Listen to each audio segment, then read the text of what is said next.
Buenos días. Hechos 10, del 34 al 43.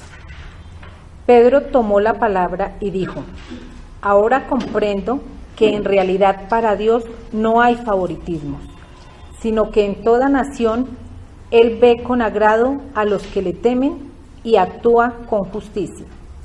Dios envió su mensaje al pueblo de Israel, anunciando las buenas nuevas de la paz por medio de Jesucristo, que es el Señor de todos.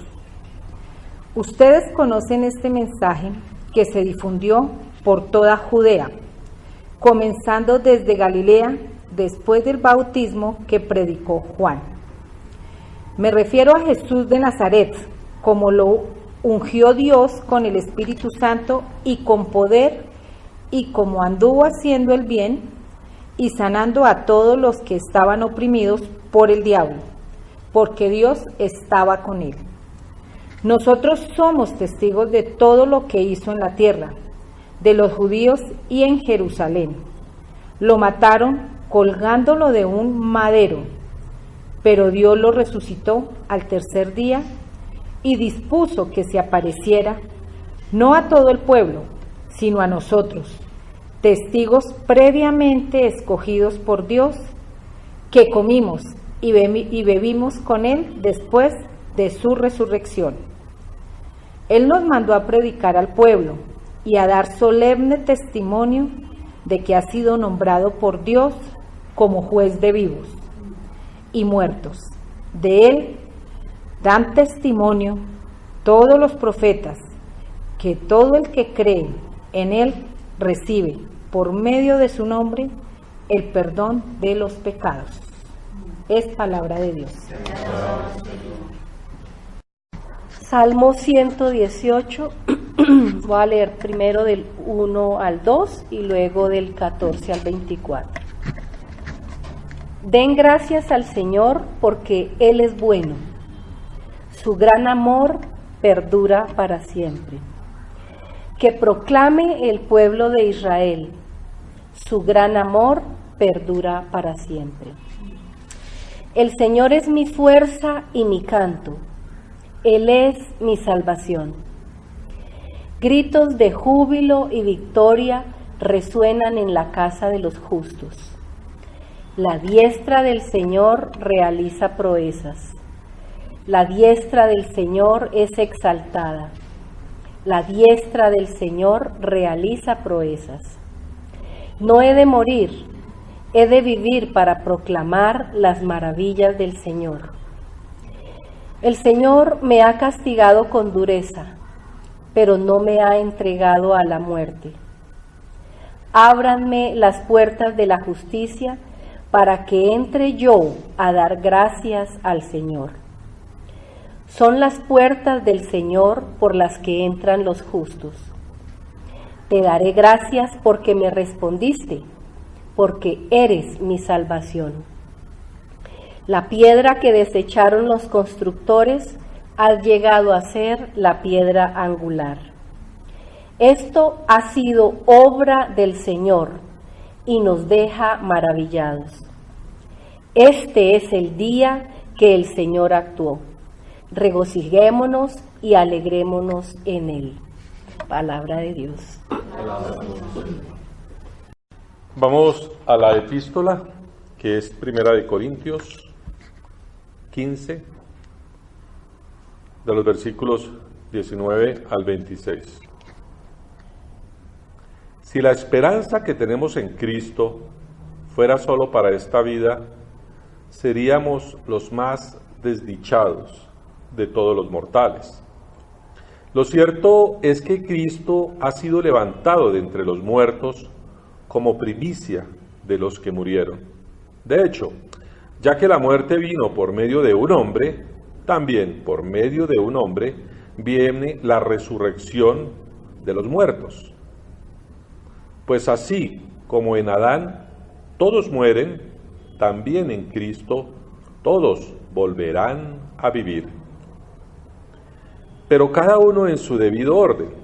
Cristo, las primicias. Después, cuando Él venga, los que le pertenecen. Entonces vendrá el fin, cuando Él entregue el reino a Dios el Padre, luego de destruir todo dominio, autoridad y poder, porque es necesario que Cristo reine hasta poner a todos sus enemigos debajo de sus pies. El último enemigo que será destruido es la muerte. Esta es palabra de Dios. El Evangelio de hoy está en el capítulo 20 del libro de Juan, el Evangelio de Juan, los versos 1 al 18. El primer día de la semana, muy de mañana, cuando todavía estaba oscuro, María Magdalena fue al sepulcro y vio que habían quitado la piedra que cubría la entrada. Así que fue corriendo a ver a Simón Pedro y al otro discípulo, a quienes Jesús amaba, y les dijo: se han llevado del sepulcro al Señor y no sabemos dónde lo han puesto. Pedro y el otro discípulo se dirigieron entonces al sepulcro. Ambos fueron corriendo, pero como el otro discípulo corría más aprisa que Pedro, llegó primero al sepulcro. Inclinándose, se asomó y vio allí las vendas, pero no entró. Tras él llegó Simón Pedro y entró en el sepulcro. Vio allí las vendas y el sudario que había cubierto la cabeza de Jesús, aunque el sudario no estaba con las vendas, sino enrollado en un lugar aparte. En ese momento entró también el otro discípulo, el que había llegado primero al sepulcro, y vio y creyó. Hasta entonces no había entendido la Escritura, que dice que Jesús tenía que resucitar. Los discípulos regresaron a su casa, pero María se quedó afuera, llorando junto al sepulcro. Mientras lloraba, se inclinó para mirar dentro del sepulcro y vio a dos ángeles vestidos de blanco, sentados donde había estado el cuerpo de Jesús, uno a la cabecera y otro a los pies. ¿Por qué lloras, mujer?, le preguntaron los ángeles. Es que se han llevado a mi Señor, y no sé dónde lo han puesto, les respondió. Apenas dijo esto, volvió la mirada, y allí vio a Jesús de pie, aunque no sabía que era él. Jesús le dijo: ¿por qué lloras, mujer? ¿A quién buscas? Ella, pensando que se trataba del que cuidaba el huerto, le dijo: Señor, si usted se lo ha llevado, dígame dónde lo ha puesto, y yo iré por él. María, le dijo Jesús. Ella se volvió y exclamó: Raboní, que en arameo significa maestro. Suéltame, porque todavía no he vuelto al Padre. Ve más bien a mis hermanos y diles: vuelvo a mi Padre, que es Padre de ustedes, a mi Dios, que es Dios de ustedes. María Magdalena fue a darles la noticia a los discípulos: he visto al Señor, exclamaba, y les contaba lo que él le había dicho. Esta es palabra de Dios. Bueno, buenos días. Como mencionaba José Fernando cuando iniciamos la liturgia, hoy conmemoramos el evento más importante de toda nuestra fe: la resurrección de Jesús de Nazaret, conocido como el Cristo de Dios.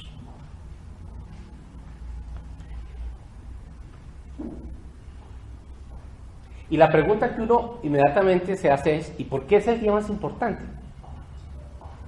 ¿Por qué creen ustedes que es el día más importante? ¿Cuál es la razón? A ver, exploremos aquí. Cualquier respuesta es valedera. ¿Por qué es el día más importante? A ver, ayúdenme. ¿Por qué es el más importante?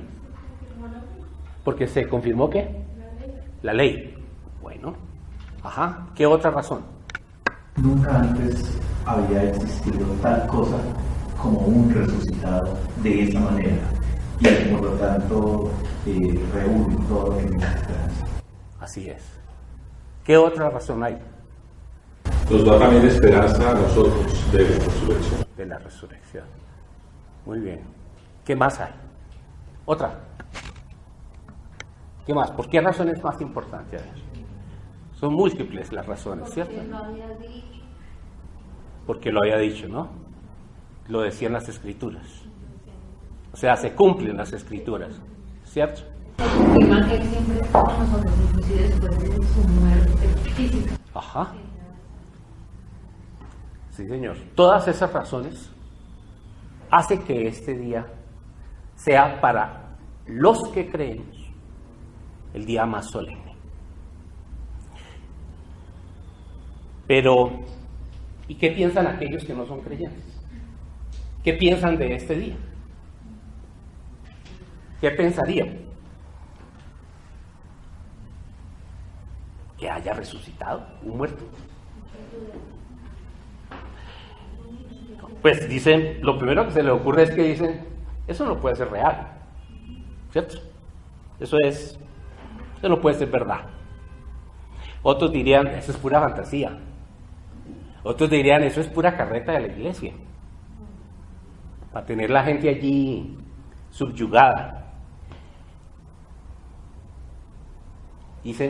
Otros dirían que va a ser eso, ¿verdad? Si el sufrimiento, el dolor, las desigualdades siguen estando vigentes. Eso sería lo que dirían personas que no son creyentes. El tipo de cuerpo, ¿dónde está ese cuerpo? ¿Dónde está? Bueno, estamos en el siglo XXI. Ya hemos avanzado casi 2 décadas, ¿no?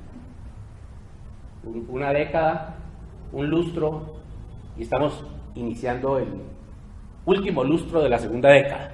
No, qué cosa tan complicada. 16 años del siglo XXI. Bueno, esta época es llamada el postmodernismo, es decir, después de la modernidad. Y ya sabemos que una de las características de esta época es que todo es relativo a. Y hay un gran señor, que es la ciencia. Entonces, todo aquello que se diga debe tener algún evento de demostración. Demuéstreme, porque ya la ciencia la tenemos tan avanzada, que eso es verdad, que eso es real. Y entonces le creeré. Así decimos para cada una de las cosas. Así diría alguien que no es creyente acerca de la resurrección de Jesús. Deme pruebas de lo que se conoce como la palabra de Dios. Bueno, las lecturas de hoy, vamos a ver si ellas nos ayudan a probar que la resurrección de Jesucristo fue real y es verdad. Pero adicional a ello, vamos a ver si es posible con ellas ver para qué sirve eso hoy, que es otra de las características del posmodernismo. Si las cosas no sirven para algo, ¿qué sentido tienen? Entonces vamos a ver si logramos hacerlo a través de las lecturas. Por eso he llamado a esta exposición Resurrección, Verdad y Realidad. Noten ustedes que estoy usando 3 palabras: resurrección, verdad y realidad. Con frecuencia usamos las palabras verdad y realidad como sinónimos, pero no son sinónimos. Vamos a ver. Primero, si buscamos en el diccionario de la Real Academia de la Lengua Española qué significa resurrección, hay varias definiciones. La primera de ellas dice devolver la vida a un muerto. La segunda, relacionada con una persona, volver a la vida. Y la tercera, dice, viene del latín resucitare, que significa resucitaré, que significa levantar, avivar. Entonces, resurrección, tomándolo del latín, que entre otras cosas es de donde vienen todas nuestras Biblias, porque todas se originan en la Biblia de Jerónimo de Hipona, y él la traduce del griego al latín, y de ahí se derivan todas las demás, incluyendo la Reina Valera. Todas vienen de ahí. Solo las recientes, después del tema de lo que se ha venido descubriendo con la arqueología, es que han vuelto a los textos hebreos originales. Pero todas las Biblias vienen de esa Biblia, que pasaron por la que se conoce como la Vulgata. Entonces, la palabra resurrección es levantar, avivar. ¿Qué es la palabra verdad? Según el diccionario, tiene 7 definiciones. Conformidad de las cosas con el concepto que de ella forma la mente. Verdad. Conformidad de lo que se dice con lo que se siente o se piensa. Juicio o proposición que no se puede negar racionalmente. Miren las definiciones. Y finalmente dice realidad. Entonces allí usan la palabra verdad y una de las definiciones es realidad. ¿Y qué es realidad? Que es otra de las palabras que escogimos.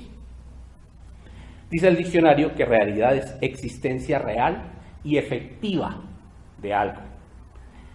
Y real, que tiene existencia objetiva. Es decir, que lo puedo apreciar, comprobar con los sentidos. En síntesis, mientras lo real es algo que yo puedo ver, apreciar, demostrar con los sentidos, verdad es aquello que está relacionado con el criterio. ¿Estamos? Entonces vamos a retomar el título. Resurrección, verdad y realidad. Vamos a ver entonces qué cosas son verdades y qué cosas son realidades, para poder explicarle a un no creyente qué significa la solemnidad de la resurrección de Jesús, aunque él no crea. Bien, es importante tener en cuenta también las épocas en las cuales fueron escritas estos textos que vimos. Recordemos que Hechos de los Apóstoles es un libro que se escribe con posterioridad al año 75. Es decir, después de que arrasara Vespasiano a Jerusalén. La primera carta a los Corintios la escribe Pablo más o menos entre el año 55 y el año 60. Y el Evangelio de Juan, sabemos que es el último evangelio, que es escrito a partir del año 90, entre el año 90 y el año 110 aproximadamente. Ya para esa época, la comunidad de fe es una comunidad mucho más madura. Por eso el Evangelio de Juan tiene toda esa connotación tan trascendental, donde habla ya del verbo. Y todas las reflexiones que hay en el Evangelio son mucho más profundas. En síntesis, entonces, vamos a hablar de cómo es verdad que Jesús de Nazaret, el Cristo del Dios de Israel, volvió a la vida. La definición. Fue levantado, avivado por Dios. Y cómo todas las personas que creen esto son realmente salvadas de la muerte, vuelven también a la vida con Dios, desde ahora y para siempre. Tremenda hipótesis, ¿cierto? Pero ya pudimos identificar de qué es que vamos a hablar. Apenas voy a empezar. Dios, qué horror. Muy bien. El Evangelio de hoy inicia con la incursión tradicional de una mujer judía frente a un sepulcro. Ella va al sepulcro y ve que han quitado la piedra, que no está la piedra, que tapa el sepulcro. Ella se devuelve a decirle a dos de sus amigos, Pedro y Juan, que se han llevado al Señor, o sea, al muerto, y no sabían dónde lo habían puesto. Aquí tenemos dos situaciones. La primera, del texto se desprende que Jesús ha muerto. Eso es una realidad. Jesús ha muerto. Es una realidad dolorosa y frustrante, pero es real. La puedo ver por los sentidos, la puedo pasar por los sentidos. Es completamente objetiva, como dice la definición. Todos los sueños y esperanzas se han perdido. El restablecimiento de Israel ha quedado atrás. El Cristo de Dios, su ungido, no debía morir así. Eso era su cosmovisión, la cosmovisión de María Magdalena, de Pedro, de Juan y de todos aquellos que estuvieron con Jesús. Es doloroso, es frustrante, pero es real. Ha muerto. La segunda situación es que el sepulcro está vacío. Es una realidad que el cuerpo del muerto no está. Es real. Lo puedo palpar con los sentidos. No está. Entonces son dos realidades que están allí, involucradas en esta primera parte. Pedro y Juan llegan corriendo y ven que realmente no está el cuerpo de Jesús. Después de comprobar esto, regresaron a sus casas, dice el texto. No ahondo mucho en esto, no ahondo nada. Dice el texto que solo hasta ese momento Juan entiende que era verdad, que el Cristo tenía que resucitar, es decir, ser levantado, avivado. Verdad. La ausencia del cuerpo lleva a Juan a comprender la verdad de la Escritura en cuanto a que este Jesús de Nazaret, más allá que el Maestro, es el Cristo de Dios. Notemos que en el texto hablan del Maestro, es decir, de la persona. No hablan del Cristo de Dios, hablan de la persona. Pero cuando Juan ve esto, él empieza a entender de qué es que se trataba la Escritura y por qué tenía que morir. Es decir, él empieza a darle un giro a su frustración. María se queda llorando y mirando hacia adentro de la sepultura. Ella llora la ausencia ¿de qué? Del cuerpo.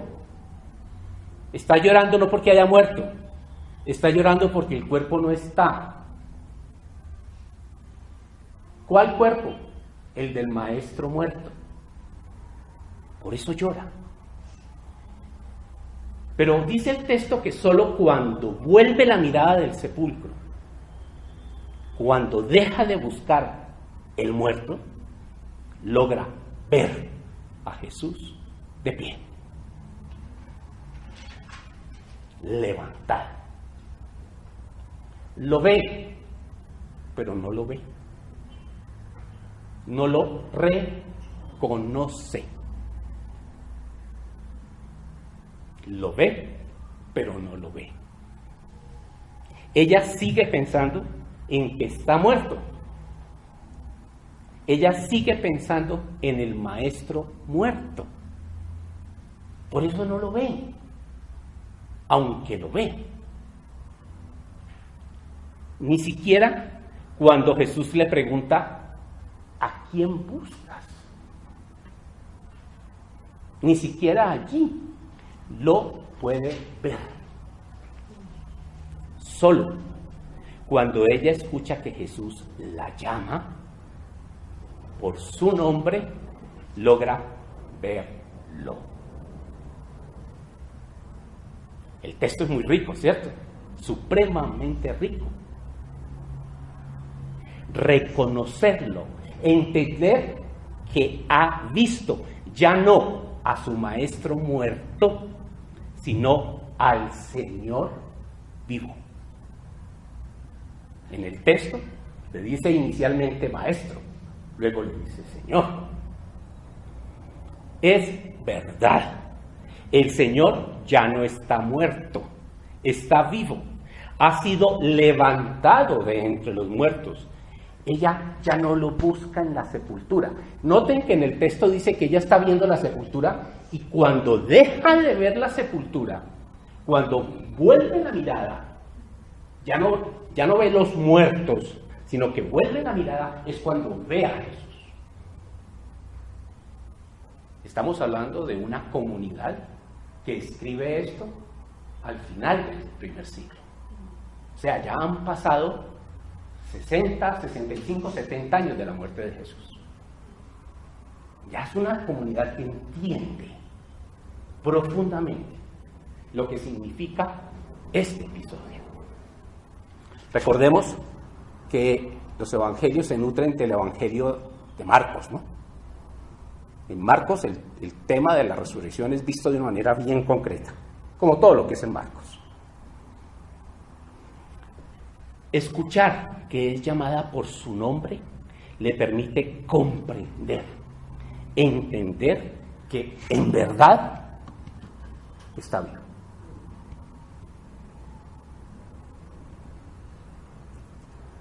No es fácil seguir las palabras así, ¿cierto? Pero más aún, ella sigue pensando que es el maestro muerto, el Jesús de Nazaret. Y por ello, él le dice que lo suelte, que no lo toque. En la Septuaginta, la expresión que usa en la Septuaginta es que no se adhiera de él. Qué expresión, ¿no? Muy gráfica. Sí, yo también tuve la misma. Sí. Porque va camino del Padre. Yo me imagino que él, en el texto podría haberle dicho, uno tiene la tendencia a decir, suéltame. Probablemente Jesús lo que le diría es, suéltame. Suéltame. No estoy muerto. No estoy muerto. Bello, ¿no? Ya no es de este mundo. Él va camino del Padre.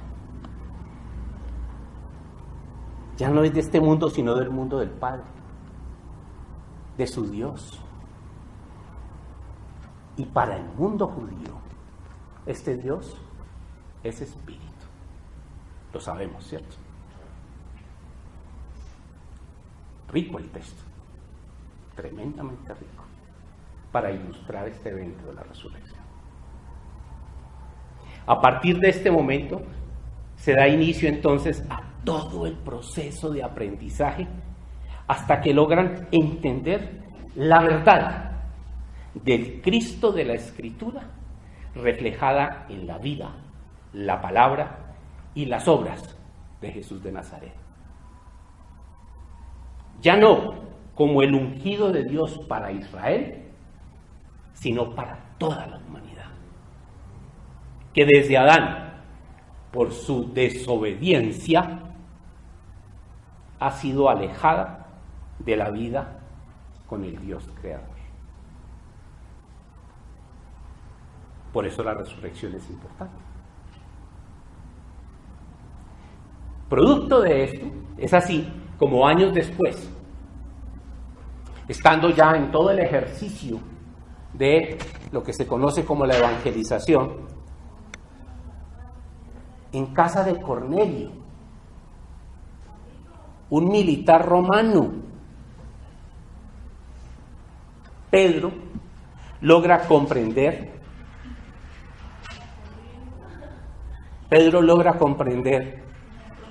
que realmente el Dios de Israel ha elaborado el plan de salvación por medio de este Cristo Jesús. ¿Para quién? Para todo aquel que le tema. Ya sabemos que la palabra temer en hebreo significa lo busca. Todo aquel que busca a este Dios y actúe según su justicia, sus preceptos. Allí, en ese momento, Pedro logra comprender que el tema no es solo para los judíos, que el tema cuando va a la casa de Cornelio, que es gentil, un militar romano, Pedro logra comprender que este plan es para toda la humanidad que decide buscar a este Dios y buscar su justicia, es decir, seguir sus preceptos. Y plantea la buena nueva de Dios, su mensaje de paz por medio de Jesucristo. Y lo hace en 6 frases, y se me perdieron, muy concretas. La primera: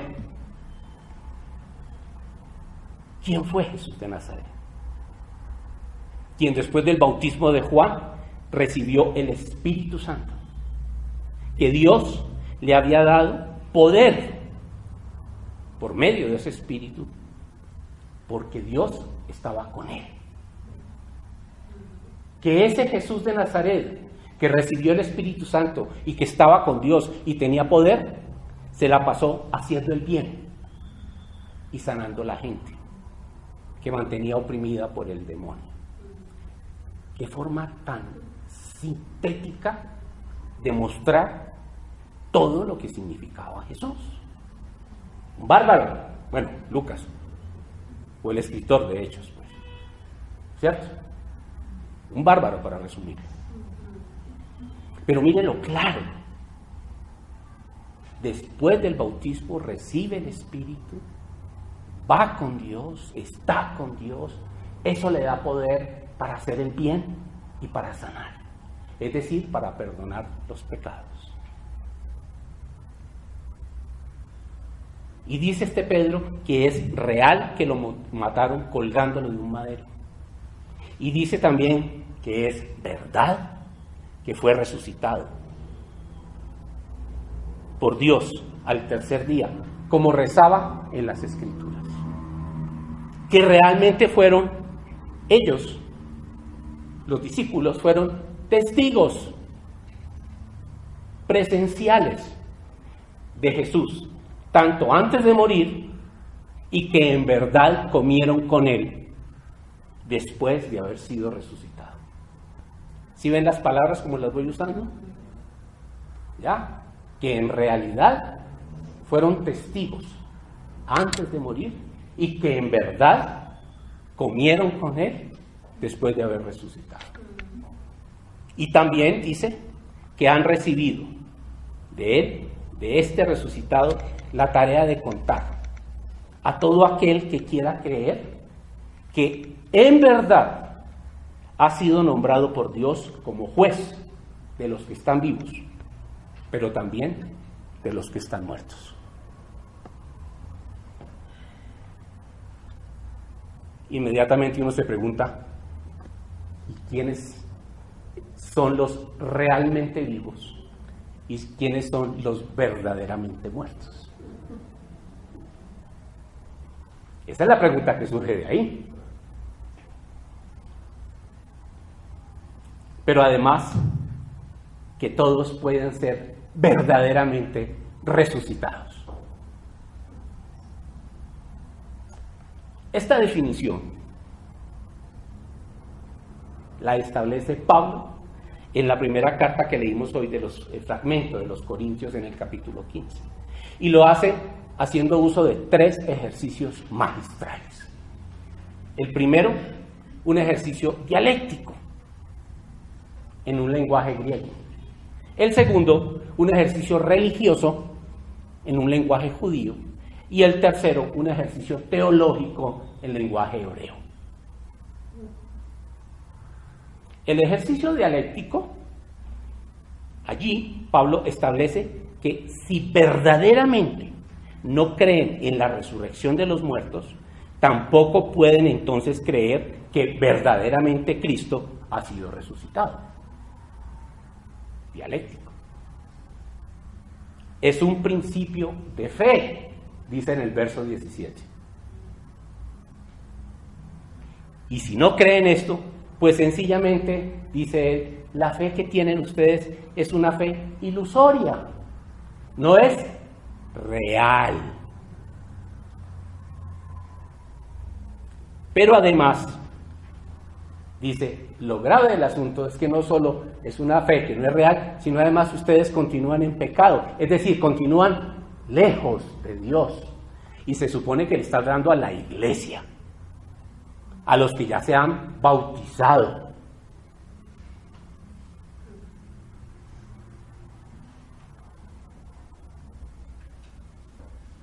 Es decir, no logran comprender que temer, es decir, que buscar a este Dios, exige aceptar como verdad que el Cristo fue resucitado. ¿Por qué Pablo habla de esto? Porque estamos en Grecia. Corinto sabemos que está en Grecia. Sí, es una iglesia que se funda, todas las iglesias se fundan de gente judía que acoge a Jesús, pero de todas maneras son griegos. Son griegos. Y entonces dentro de su cosmovisión, para el griego, la resurrección es algo sencillamente imposible. Dentro de la filosofía griega no existe la concepción de la resurrección. Por eso Pablo hace esta aseveración, pero establece claramente que esto solo se puede creer. Pero va más allá. Y dice, y si ustedes no creen que Cristo fue resucitado, tampoco tienen por qué estar sentados aquí. No vengan a hablar cosas. Tremendo. No creer esta verdad hace que la esperanza en este Dios, cimentada en la fe de Cristo Jesús, hace a los creyentes lo leímos en la NBI, desdichados. La Reina Valera dice, dignos de conmiseración. Y la de Jerusalén dice, dignos de compasión. Es decir, una vida muy triste. ¿Por qué es triste? Pues su fe la tienen puesta en un Dios muy chiquito, solo terrenal.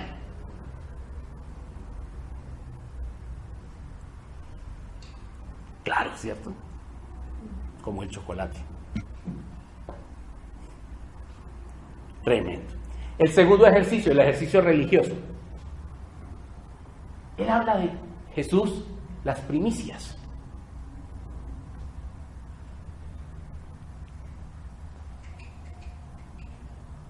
¿Qué eran las primicias? Uno puede, para nosotros eso, pues sí, uno entiende que la primicia es lo primero, ¿cierto? Pero resulta que los judíos entendían muy bien de qué estaba hablando Pablo. Resulta que la fiesta de la Pascua, pues sí es la fiesta en donde se celebra el paso de la esclavitud de la gente en Egipto a la liberación, pero también es la fiesta de las cosechas, la fiesta de donde se recoge la cebada. Entonces, y en la tradición judía, según el Levítico, estaba establecido que se cogían las primeras gavillas, y esas primeras gavillas se llevaban al sacerdote, y el sacerdote hacía toda una tarea de dorar esas gavillas, de separar la semilla y de molerlas, y esas eran las que le ofrecían a Dios en agradecimiento por la cosecha. Entonces, mientras eso no se hiciera, no se podía hacer nada con la cosecha. Entonces, cuando Pablo le dice a la gente, la resurrección de Jesús es la primicia, les está diciendo, ellos están entendiendo, es que, ok, mientras Jesús no hubiera sido resucitado, nada de ahí en adelante podría suceder. Primero entonces la resurrección de Jesús y después sí, todo lo demás. Toda la cosecha. Hermoso. Y entonces ellos ya entendían la importancia de creer que Cristo había sido resucitado. Y finalmente el ejercicio teológico es también precioso, donde establece que si bien es cierto por Adán, todos murieron, por el primer hombre, por Jesús, todos vuelven a la vida y tienen la posibilidad de ser resucitados. Para el mundo judío era claro que el pecado de Adán pasó de generación en generación en generación y que todos tenían ese mismo pecado. Ese pecado que ellos lo llamaban el pecado de desobediencia. Desobedecen al comer Adán del fruto del árbol del conocimiento del bien y del mal. Ellos, además, tenían un criterio de solidaridad tremendo. No decían, eso fue el problema de Adán. No, ellos decían, si Adán lo tuvo, todos los demás lo tenemos. Es claro, y ellos lo entendían, que los hijos heredan de sus padres los mismos problemas. Es claro, y lo vivimos hoy en día. Yo tengo una frase que acuñé antes de nacer los hijos míos, según doña Luz Ángela, que decía y que dice, todo lo bueno y lo malo que tienen los hijos tiene que ver con los padres. Bueno, este es un ejemplo claro. Y los judíos así lo entendían. Por esa razón, de Adán para abajo, todos tenían el mismo problema. Todos habían pecado. Todos seguían pecando.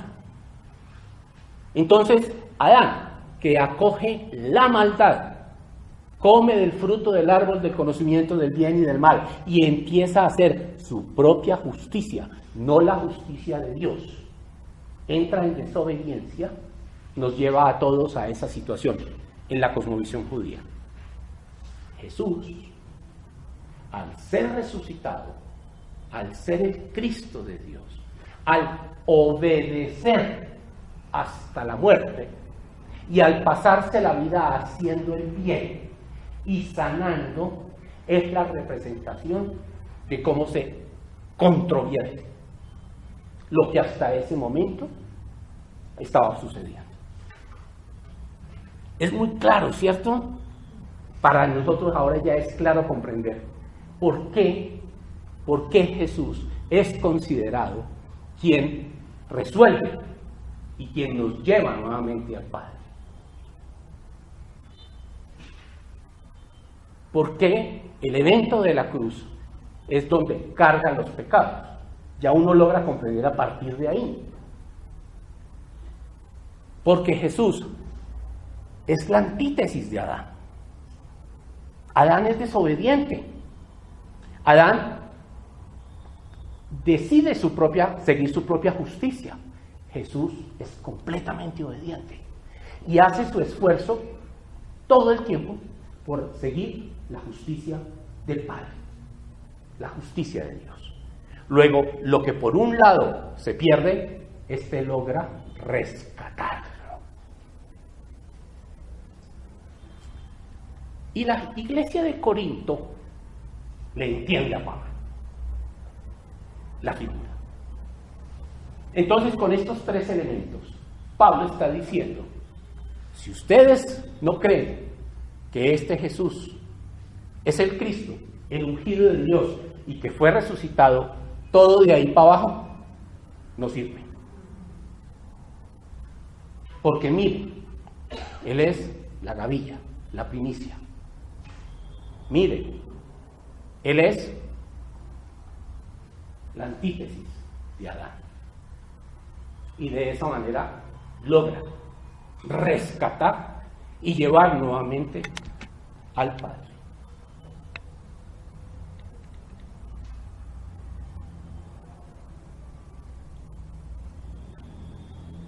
Y de esa manera,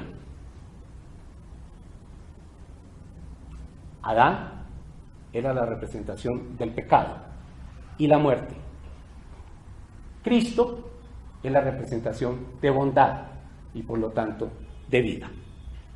Y así como todos nos vimos involucrados en el pecado del primer hombre, así también lo estamos en la victoria del que ha recreado a la humanidad. Sea cual fuere nuestro parecer, hoy era verdad para los que escuchaban entonces. Y es un hecho.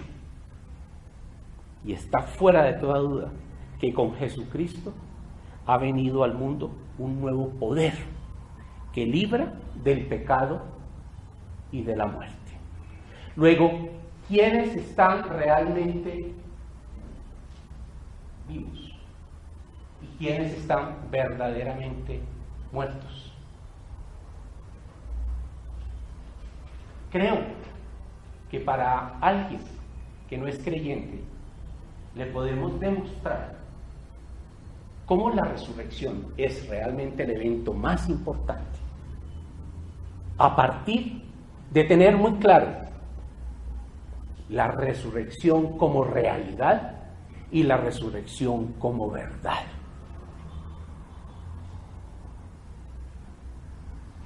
Hoy entendemos que Adán establece su propia justicia y se aparta de la justicia de Dios. Y hoy entendemos que Jesús obedece al Padre y lo que hace es hacer la justicia del Padre. Y por esa razón, todo aquel que decide creer que este Cristo Jesús fue resucitado, tiene ya la posibilidad de dejar de ser como el Adán, el muerto, para volver a ser como Jesús, el resucitado.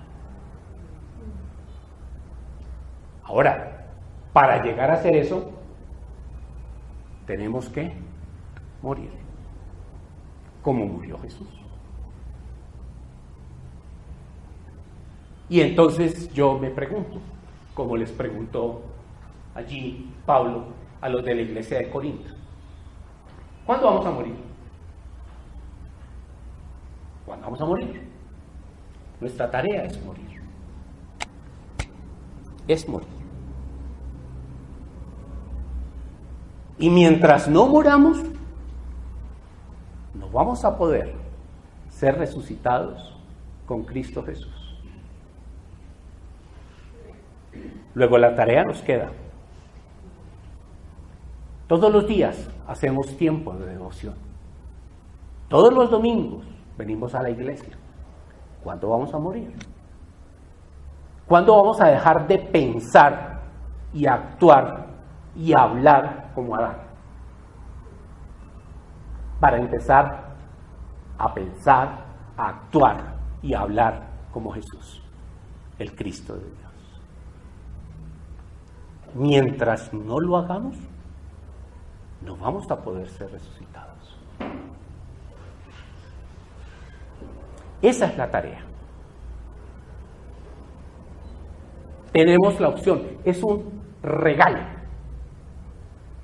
Lo único que tenemos que hacer es creerlo y morir.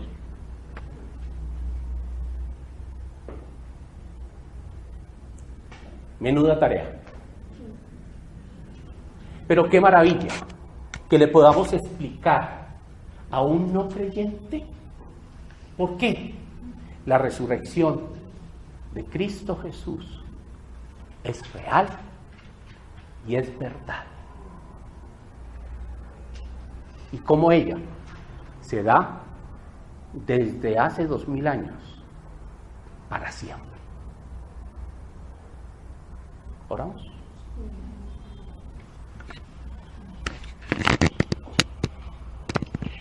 Padre, qué maravilla tu palabra, Señor. Nunca dejamos de asombrarnos por la sabiduría que hay en ella. Pero hoy nos asombramos también por lo real y por la verdad que hay en ella. Y especialmente por la verdad y la realidad de la resurrección de Cristo Jesús. Te damos gracias, Señor, porque permites que conozcamos de esto y podamos, como María Magdalena, volver los ojos del mundo de los muertos y sencillamente verte. Permite, Señor, que tu Santo Espíritu nos ayude a poder morir